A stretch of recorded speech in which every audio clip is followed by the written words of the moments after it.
नमस्कार मित्रांनो, मी आपला मित्र प्रदीप. आजचा व्हिडिओ एकदम खतरनाक होणार आहे मित्रांनो. आज आपण बघणार आहेत टेरेस गार्डन वरील ग्रो बॅग मधील श्रावणी घेवडा आणि वांगी.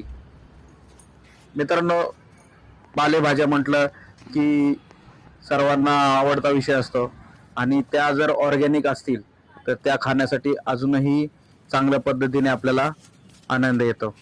तर हा आहे माझ्या टेरेस गार्डनवरील ग्रो बॅगमधील श्रावणी घेवडा, वांगी आणि कोबी. मित्रांनो, असेच व्हिडिओ बघायचे असतील आणि हे कसे उगवतो हे पण जाणून घ्यायचं असेल तर माझ्या चॅनलला लाईक करा, शेअर करा, सबस्क्राईब करा आणि कमेंटही करा. धन्यवाद.